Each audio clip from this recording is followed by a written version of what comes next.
I want you to visualize the scene right now. You're in your living room. It's an ordinary day. The silence is comfortable. At your feet, lying on the carpet or maybe curled up in the corner of the couch, is your dog. He's sleeping peacefully. He trusts you absolutely. If you move, he opens one eye, checks that you're still there, wags his tail slightly, and goes back to sleep. To him, you are his entire universe. He doesn't know what money is. He doesn't know what status is. He only knows that you exist. Now imagine I walk into your living room. I'm carrying a heavy metal briefcase. I place it on the coffee table and flip open the latches. The sound of the metal clasps echoes through the room. Inside the briefcase, there are $10 million. Stacked bills. Enough money to change your life, your children's lives, and your grandchildren's lives. Never have a boss again. Never have debt again. Never feel fear about the future again. But there's a condition. One single rule to keep the briefcase. To take the money, you have to give up your dog. Permanently. Don't worry about physical suffering. It's a painless procedure. He will simply fall asleep and never wake up. But you're the one who has to authorize it. You have to look at him, knowing he trusts you, and decide to trade him for $10 million. No one will know. No one will judge you. It's just you, the dog, and the money. Do you accept? Most people react to this question with visceral disgust. They say no immediately. Of course not, you say. He's part of the family. He's my child. Love has no price. That's your heart's answer. But I want you to be honest. Brutally honest. We're talking about $10 million. If you have a human child, this money guarantees the best education in the world for them. If you have elderly parents, this money pays for the best medical treatments. Are you telling me, rationally, that an animal's life is worth more than the guaranteed well-being of your entire human lineage? Here's where the short circuit begins. Your logical brain starts doing math that your heart hates. 10 million. A dog lives, on average, 12 to 15 years. Yours might already be 5 or 6. He's going to pass away anyway, soon. The pain of loss is inevitable. Why not accelerate that pain and secure eternal freedom in return? If you felt a hint of doubt just now, welcome to the dark side of the human mind. What we're exploring today isn't about animals, it's about empathy, value, and the strange hierarchy of who we choose to love. In 1967, philosopher Philippa created the famous trolley problem. You know it. A runaway train is about to hit 5 people. You can pull a lever and divert the train to another track where there's only one person. Do you choose to take one life to save 5? Most people say yes. The math seems simple. 5 is greater than 1. But neuroscientist Joshua Greene at Harvard discovered something disturbing using brain imaging. When the dilemma is abstract, like pulling a lever, the prefrontal cortex dominates. Pure logic. 5 is greater than 1. Easy decision. However, when the dilemma becomes personal, like pushing someone with your own hands, the amygdala fires. Emotion screams. And suddenly, the math stops working. The dog dilemma is even worse. Because it's not a stranger on the track.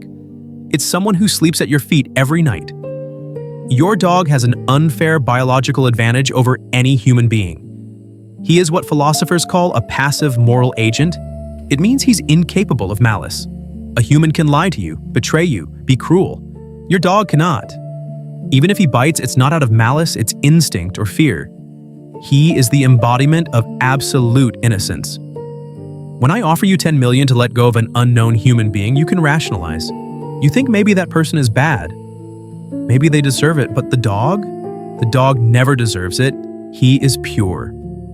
Giving up your dog for money seems like a far worse betrayal than giving up a stranger for money. It's a sacred betrayal. This brings us to the discovery that changed how we understand the bond between humans and dogs. In 2015, Japanese researchers led by Takafumi Nagasawa published a groundbreaking study in the journal Science.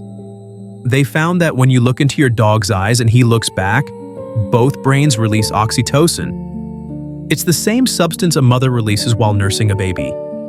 The same hormone that creates the bond between parents and children. Biologically, your brain doesn't distinguish your dog from a human child.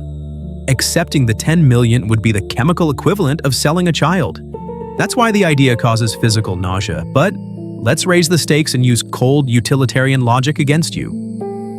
Philosopher Peter Singer from Princeton is famous for expanding circles of moral consideration. He argues that we must consider the suffering of all sentient beings, not just those close to us. So think with me. Let's say you refuse the money. You hug your dog and say he has no price. Congratulations, you're a loyal person. But with $10 million, you could transform the lives of 10,000 abandoned dogs. There are overcrowded shelters right now. Animals being put down due to lack of resources. Animals suffering from hunger, cold, and pain. If you accepted the money and gave up your one dog, you could use that fortune to build a massive sanctuary. You could give a dignified life to thousands of innocent lives. The ethical question changes. Is it fair to let 10,000 dogs suffer just because you can't handle the pain of losing your dog? Is your love for animals, or is your love selfish? Do you love the dog, or do you love the feeling the dog gives you? Now the dilemma truly hurts. Because now, it's no longer greed versus love. Now it's selfishness versus the greater good. If you give up your friend to save thousands, are you a hero or a villain? From the perspective of the thousands of dogs saved, you're a hero. From the perspective of your dog who looks into your eyes as the procedure is prepared, you're the greatest traitor in history. And here's the brutal truth about money. Money is a tool of exchange. Everything in the market has a price. Your house has a price. Your car has a price. Your work time has a price. Even your health has a price. But the relationship with an animal breaks the financial system because it's the only relationship in your life that is truly non-transactional. Your dog doesn't love you because you pay the bills. He doesn't love you because you're handsome or successful. If you lose everything tomorrow, if you become homeless, if all your friends abandon you because you went bankrupt, your dog will be there, wagging his tail, happy just to be by your side on the cardboard. He is the only emotional anchor that money cannot corrupt. You can buy a new dog with the 10 million. You can buy a purebred, prize-winning, beautiful dog. But you cannot buy the gaze of that specific dog who spent the last 5 years by your side. That gaze was built with time, not money. Accepting the briefcase is admitting that everything in your life is for sale. It's admitting that nothing is sacred. If the dog has a price, then so does your friend. So does your morality. It's the fall of the last barrier protecting your soul, but let's leave the hypothetical scenario and look at reality. Daniel Kahneman, Nobel Prize winner in economics, explained that we have two systems of thought. System 1 is fast, emotional, instinctive. System 2 is slow, calculating, rational. The dog dilemma puts these two systems at open war. And people make this choice every day. Maybe not for 10 million, but for much less. When a severe economic crisis hits, the number of animal abandonments skyrockets. People who swore they loved their four-legged children suddenly leave them on roads or at shelters because it became too expensive to buy food. Unconditional love meets its limit at the credit card bill. Or think about the veterinary industry.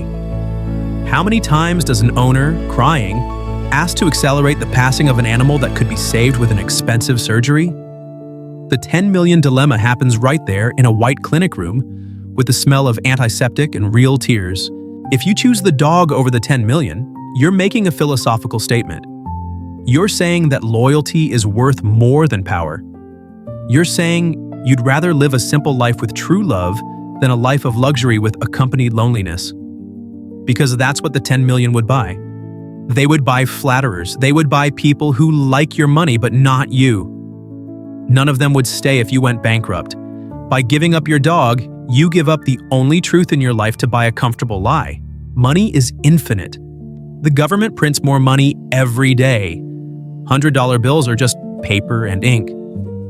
But the life of that being at your feet right now is finite. It's unique. There has never been and never will be another like him in the universe. Trading the unique for the generic is the worst deal a human being can make. So look at the imaginary briefcase on your table. Look at the stacks of bills.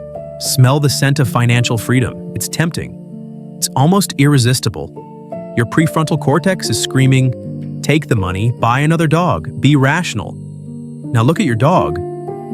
He probably sensed your mood change and lifted his head. He's looking at you. He doesn't know his life is at stake in your mind. He trusts you to do the right thing. The great lesson here isn't about finances. It's about understanding what constitutes your true wealth. If you have something or someone in your life that you wouldn't sell for 10 million, or 100 million, or a billion, then congratulations. You're already richer than most millionaires walking around out there. You have something the market cannot price. You have a non-negotiable. And in a world where everything and everyone is for sale, having a non-negotiable is the only real luxury. Now I want you to close the briefcase. Hear the click of the latches closing. The money disappears. The room goes back to being just your room. Your dog stretches and goes back to sleep. You still have the same bills to pay. Nothing changed in your bank account. Bang. But something changed inside you. You just discovered that your soul is not for sale, at least not today. And maybe, just maybe, the tail wag of a loyal friend is worth more than any number a bank could type on the screen. The final question I leave you with isn't whether you would take the money. The question is, do you treat the people you love with the same non-negotiable loyalty you have for your dog? Or is it that, for the humans around you, your price is lower? Think about that while you pet him today. Because he, for sure, would never trade you for a briefcase full of bones.